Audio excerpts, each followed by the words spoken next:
Hi guys, James at Rampant Lion Reviews again for you today with another beer review. For this one, we are going to stick to Sweden and we're going to return to a brewery that has featured on the channel a good couple of times before. I've been impressed with the beers that I've had from them previously and I'm curious to see how this one turns out because this is a sub-style that I've been getting a little bit more interested in recent times, and fingers crossed this is a good example of it. So for this one then, we are going to head to Lindome, which is to the south of Gothenburg, Göteborg you should say in Swedish, the Swedish craft beer capital up there on the west coast. Got to get that Gothenburg catchphrase in for the Gothenburg beers because it is just channel tradition these days. And for this review then, we are going to have a look at another beer from Odd Island Brewing, and this must be review number 8 or so that I've done from these guys. So for this one then, we're having a taste of the Festina. It comes in at 4.7% ABV. They're describing this one as a hazy session IPA, and this was released as part of the Lokal Småskalig assortment through Systembolaget here in Sweden for March of 2021. So yeah, I think I've had a lower alcohol IPA from these guys before, but I've had some really nice examples of session IPAs over the last little while. I've been impressed with the kind of bitiness and the fullness of flavour I've had from the Brewski here in Skåne. I've been doing some really nice lower alcohol IPAs, and the Niblina from Remelöv Brewery, also here in Skåne, is another one that kind of springs to mind. So I'm curious to see what Odd Island Brewing have to say about this style. I've been impressed with the black IPAs, the sours and the regular hazy IPAs that I've had from these guys. I had an Imperial Stout recently, which was actually pretty nice as well. So fingers crossed they can also do a good session IPA, and I hope that you guys enjoy my take on this beer as well then. So let's see how we get on. So as always with my reviews, I'll tell you a little bit about the brewery before we taste the beer. If you want to get straight to the tasting, just fast forward. All the usual links are in the video description below. That's the brewery website, the link to my other reviews that I've done from Odd Island Brewing before, and you will no doubt see more added to that list in the fairly near future. But there's all the usual social media down there. If you want to see more reviews, do please consider subscribing to the channel. The whole channel, of course, has a geography-based tagging system, so you can go into the homepage and search for beer based on country, city, state, county, province, prefecture, whatever it is you happen to be interested in. Do check out the playlists of beers from different countries. There is one there for all the Swedish beers that I've reviewed for you. That's constantly being added to, and as always, please do get in touch and let me know some of the other beers and breweries that you guys would like to see me review. It's always great to hear from you guys that are watching the videos, and the support that you show the channel is hugely appreciated. So anyway, to tell you a little bit about Odd Island Brewing then, on to my brewery notes. So Odd Island Brewing, as I've mentioned to you in other videos before, was founded back in 2016 by Daniel Svensson, who played the drums in Flames until 2015, and then he was joined soon after starting the company by Peter Eves, who was the bassist in the band until 2016. But Daniel mainly works on the brewing side of things while Peter deals with the sales, and they've also got a restaurant together in Gothenburg called 2112. But the brewery was originally founded in Fjärås near Kungsbacka, again to the south of Gothenburg, and their first beer entered Systembolaget in 2016 as well. But they started off with a small 500 litre brew kit, but they've recently moved to a new facility in Lindome, and they've got a 2,000 litre brewing system in there, which will give them a maximum brewing capacity of around 340,000 litres of beer per year. And they've also got the ability in there to brew sour beers as well, and I've tried one of their sour beers, which did actually turn out to be very, very nice. But they also now have a bar in the brewery, which has been quite recently been remodeled, so they opened the brewery up quite a bit and let locals come in and taste all the different beers. And as of March 2021, when I'm reviewing this particular beer for you, they've produced around 85 different kinds of beer according to Untappd. So yeah, for a brewery that's been in existence about maybe nearly 5 years now, actually, I'm forgetting that it's 2021. For a brewery that's been around about 5 years now, 85 is a fairly decent return actually. That's one beer it's one beer every like 3-4 weeks, something like that, so that's not bad actually. But yeah, as I said, I've enjoyed the different beers that I've had from them. I've had some really nice kind of hazy New England style IPAs. I've had a good sour beer from them. I've had a black IPA last month, which I thought was really good, and I also had an Imperial Stout, which I enjoyed as well. So I think the next one we need to try would be a lager. I can't remember if I've had a lager from them actually, but yeah, definitely a brewery I would recommend that you check out. Fairly easy to find around the Gothenburg area, and yeah, I'll need to go and check out the 2112 restaurant at some stage as well. But yeah, that's, as I say, all I can really tell you about Odd Island Brewing Company for the moment. If you want to learn more about these guys, you can check out the brewery website, you can follow them on Facebook and Instagram to keep up to date with all the latest goings on, and you can check out the Rate Beer, Untappd and Beer Advocate pages to learn more about all the different beers that these guys have done. So yeah, let's see how we get on with this one then. I'm very curious about this. So yeah, as you can see, the artwork is fairly similar to what we've had from Odd Island Brewing before. I do like the fact that they put the Swedish flag on the back of their beer as well. You can see it tells you a little bit on the side here. So it says, our lives as musicians have taken us around the globe a few laps, and we've tried a beer or two along the way. This is our version of what a good quality beer should taste like, a beer for everyone. So yeah, pretty interesting. It says it contains barley malt, oat malt and wheat malt, and yeah, produced at Odd Island Brewing Company, Element Vägen 2, Lindome. So yeah, nice little can. This 330 millilitres. I think I must have paid about 30 Swedish kronor for this. So that's roughly about €3, maybe £2.50, something like that. And then it'll be roughly about $3.25, $3.50 American. The American dollar is actually quite low at the moment, probably nearer $3.50 actually. But yeah, 4.7% hazy session IPA. Let's get it out and we'll get on with the tasting then. Curious about this. Here we are. So, as I've mentioned in other videos, when it comes to session IPAs, I've had this, I've been chatting to the other beer tubers about this a little bit, and I guess one of the debates would be, what is the difference between a Paleo and a session IPA? Well, technically speaking, as far as I understand it, and feel free to put your penny's worth in the comments section below. The way I understand it is, the Paleo, the IPA, the double IPA, and the barley wine are all related through their hop to malt ratio. So if you've got a session IPA, that's automatically going to be a lower alcohol content than a normal IPA. So I think what they do is they take the malt content down but maintain the hop to malt ratio of a regular IPA. Whereas with a Paleo, there's a lower malt content, but there's also the Paleo hop to malt ratio. So it's the hop to malt ratio, I think, that basically separates a Paleo from a session IPA. You just kind of start from a different point, if you like, when it comes to building your brewing recipe. So yeah, that's my interpretation of it. But again, if you know better, do let me know in the comment section below, because that's something that I've not really managed to kind of figure out yet, but or figure out for certain, I should say. But yeah, as you can see with this beer, it has poured pretty nicely. You can see that when we poured this one, it had just under a finger of a frothy, I would say perfect white head. That is fading away to just be a very thin foamy layer. But yeah, I certainly would describe that as perfect white, not even kind of creamy colour, definitely a perfect white sort of colour.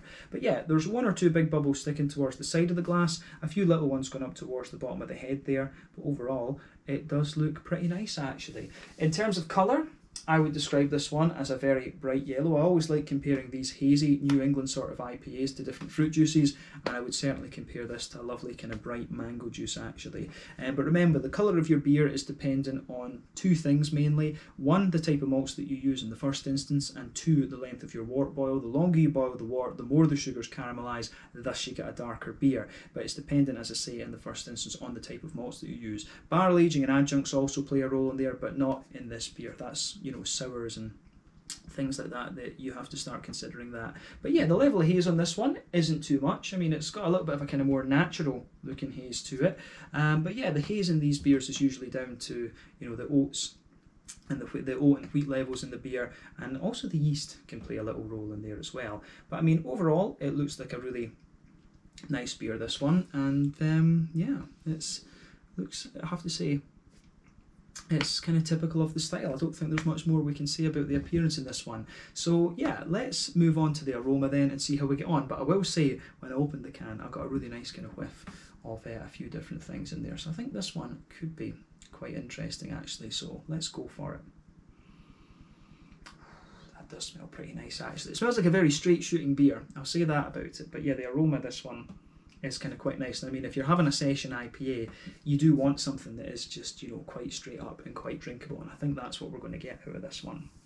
So yeah, straight away with this beer, you can smell a lovely kind of, you can smell a good balance between the barley malt, the oats and the wheat, definitely. So wheat's always going to give you a little bit more of that kind of bitey thing, and if you take the aroma in a little bit more deeply, you definitely get a little bit of that bitiness at the back of the nose, but then you do get the softer barley malt kind of white bready notes in there. Then there's also a little bit of a kind of oaty creamy sort of thing going on as well. But overall, I would say the malty side of this beer, you know, it's actually quite well balanced. But it does, the more and more that you smell of it, I think it leans towards the kind of the kind of wheaty side of things. And this is something that I've found in other session IPAs. I think they tend to be a little bit more sort of bitey to kind of compensate for the sort of you know, the slightly lighter malt base, if that makes sense. I think putting a bit of wheat in these beers is a good approach because it just gives the beer a little bit more of a kind of bitiness and a little bit of zip to it, if you like. So yeah, and it's also quite refreshing. I think that's another thing we can say about it. So yeah, I do get quite a bit of wheaty bitiness out of this one, particularly at the back of the nose. But yeah, nice smooth oatiness in there. A little bit of a kind of crisp, soft, white bready quality in there. And you also just get a wee bit of you do also get a wee bit of a kind of, you do get a little bit of that kind of Werther's originally sort of sweetness out of this one as well. Quite often in these New England IPAs you will just get a little kind of slight sweet edge to them. But yeah, other than that, I don't think there's too much to say about the malty side of the beer. So yeah, pardon me, getting a little bit of gas already. It's that falafel roll I had earlier. I love falafel, awesome. But yeah, on the hoppy side of things then, so with this beer, you do get a wee tiny touch of earthiness out of it, but not a lot. But there's a nice kind of big floral aromatic note to this one. And again, this is quite a common tactic to use with session IPAs. You want them to have a little bit of kind of bite both from the kind of green side of the hops and from the kind of wheaty part in the malt base as well. So there's quite a nice big floral aromatic note in this one. I wouldn't be surprised if there's a wee bit of Columbus or something like that being used as an early edition hop in this one. And remember, the kind of level of bitterness that you're going to get in beers depends on when during the wort boil they add the hops in. Earlier on, of course, it's going to give you more bitterness. Then you've got that trade-off gradually over the period of your wort boil, where, you know, the later edition hops are going to give you flavour and aroma. But this beer does actually smell as if it's been dry hopped a good bit as well. You get a little bit of that kind of dustiness, that sort of hoppy dustiness out of this one too, so bear that in mind. So yeah, nice green component to this one. There's a bit of a softer grassy element to it. There's a little bit of a kind of sharpness in there, which I do like, a little bit of a kind of zestiness, which is quite interesting. So yeah, I think the green component of this beer is quite nice. It gives the beer, again, just that little bit of zip. On the fruity side of things then, what can we say about that? The hops in this one do smell really familiar. I mean, I think it's likely to be something like, you know, a bit of Simcoe, or a bit, I know they love Simcoe at Odd Island Brewing. That's one of the things that makes me say that. But this has got a really soft kind of tropical fruit approach to it. Galaxy, Victoria's Secret, Simcoe, it's something like that that's in this one. So there's definitely a wee bit of passion fruit in there. You've got a softer mango and a few of these kind of apricot-y type notes. And I want to say there's just a tiny little bit of a kind of orangey sort of thing. So maybe it could be like a Simcoe mosaic sort of combination that's in here. You know, or it could, you know, even, there's a few different things it could be. So yeah, definitely a little touch of passion fruit. Not too strong a passion fruit, quite a soft passion fruit. That's what makes me think Simcoe.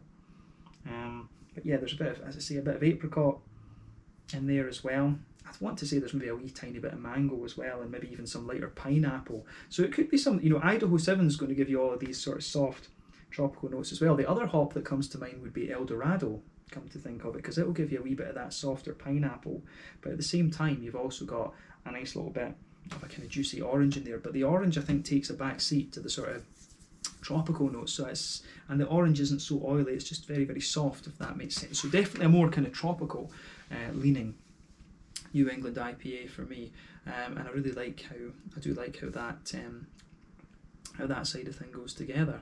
So yeah, it's definitely an interesting beer, this one. So yeah, take a little bit of time to enjoy the aroma of this. I've got a feeling that this might well turn out to be a good session IPA. So yeah, take a bit of time, as I say, but we're going to get stuck into this one. Curious about this beer. So this one is the Festina, 4.7% hazy session IPA from Odd Island Brewing in Lindome to the south of Gothenburg on the Swedish west coast. Let's get stuck in. Slange, skål, cheers.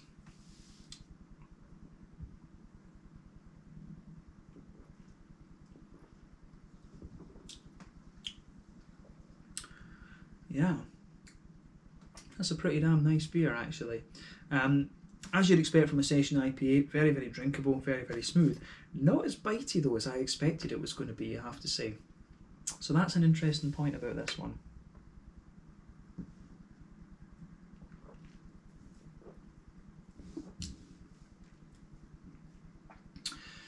So yeah,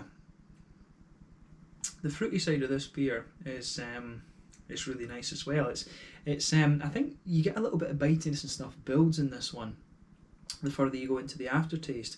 So this is a beer that I have to say evolves very, very nicely, and I do like that about it. So, you know, thumbs up to Odd Island Brewing for how this one goes together, how it goes about its business.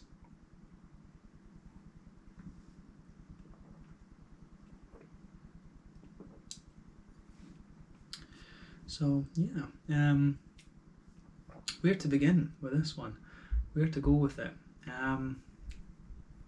Yeah, that is really interesting. But yeah, I'm going to say to Odd Island, thumbs up to this one. This is another solid beer from these guys. They always have a really nice drinkability about their beers. So this would actually be a good festival. This would actually be a really nice kind of festival orientated beer, this one. So bear that in mind, Odd Island, if you're watching. But yeah, let's see where we can go with this one then. So to break down the flavour, straight away across the middle of your palate, you've got a nice, you've got a nice sort of soft white bready quality there. That just blankets the middle of your tongue. That's the barley malt, of course. You can feel that it has a wee bit of kind of crispness and things to it. So I wonder if there's a wee bit of lager malt in here just to help kind of give it a bit of crispness. I wouldn't go as far as saying Pilsner malt, but I think there might well be just a little bit of lager malt on this one, just to give the beer a little bit of that kind of lighter, drinkable, bitey sort of thing. But I do like that, yeah. Soft kind of white bready, pale malty quality across the middle third of your palate. Down the sort of middle line of your tongue, if you like, you've got a nice sort of smooth, oaty character to this one, which I think works really, really well.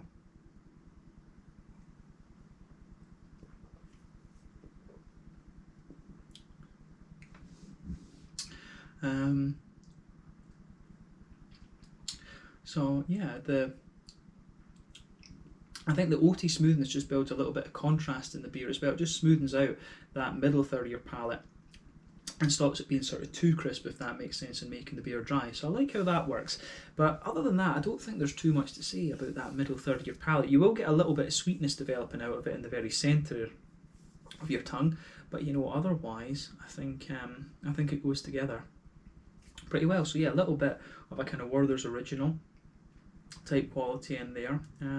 But yeah, it does lean towards those kind of more crisp qualities the further you go into the aftertaste with it. But on that border region between middle third and back third of your palate, you can feel a little bit of kind of thicker breadiness building up in this one. There's a wee bit of a bread crust note in there as well. And on the back third of your palate, you've got a little bit of a kind of yeasty thickness as well, and a little bit of wheaty bitiness coming out of the beer as well. So yeah, you can feel that little bitey characteristic on the back third of your tongue there.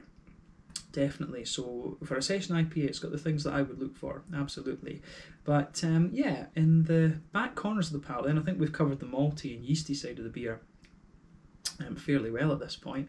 But yeah, on the back corners of the palate, you've got a nice little bit of earthiness, and as you move kind of further forward, you get a little bit of a sort of, you do get a wee bit of a kind of, how would you say, yeah, a little bit of a kind of earthy note in the back sides of the tongue. As you move further forward, you get a little bit. You can feel that it very quickly moves to be quite floral, but it's got a little touch of spiciness just as you reach the kind of front corners.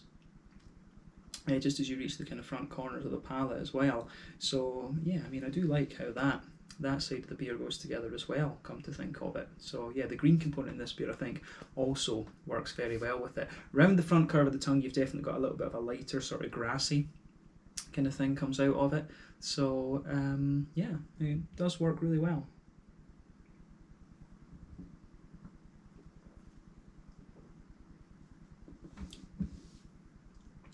So yeah, round the front curve of the tongue, there's a little bit of a lighter, there's that little bit of lighter grassiness there, but I think it does become just a little bit more zesty the further you go into the aftertaste too, definitely. So yeah, really nice green component to this one, so thumbs up to them for that. But on the front half, the front third of your tongue, I should say, sorry, you get that nice oily bubble where those juicy fruity esters just roll their way out of the beer. So again, if you go to that border region between front and middle third of your palate, you get a really nice, you get a little bit of kind of breadiness and thickness building up there. There's a little bit of a bread crusty quality as well. Then underneath those fruity notes, there's a little bit of breadiness again, and a little bit of a soft kind of, there's a wee bit of a sort of soft oaty kind of note coming out of the beer as well. So I can appreciate how that side of things goes together too. So yeah, on the fruity side of things though, this is where a nice little bit of complexity comes out of the beer, because there are a few things going on here.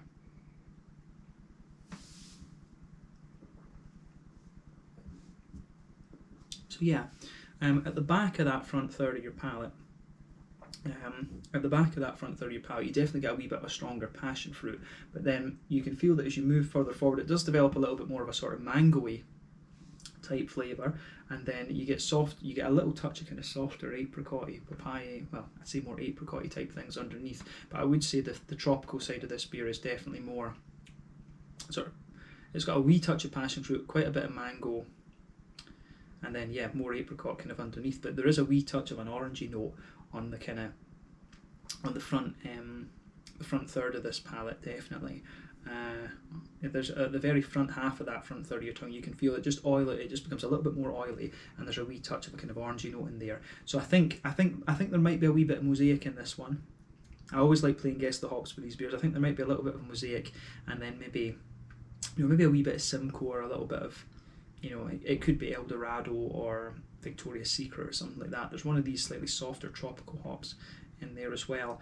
But I mean, overall, the flavour of this beer I think goes together really quite nicely. This is a beer that's not really surprising, if that makes sense. I think it's just really nicely crafted, and to be honest, you can't ask for much more than that these days from a hazy, a sort of session IPA like this one. So again, thumbs up to Odd Island Brewing for this. It's another really solid and very, very drinkable beer, and that seems to be what they do well. So why not? Why not?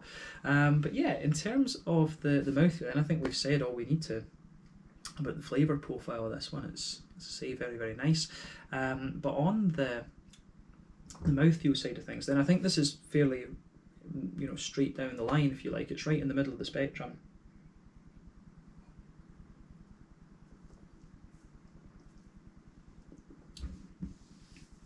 So yeah, so it's quite, I would say that it's, yeah, mid-bodied carbonation. The carbonation is very, very smooth.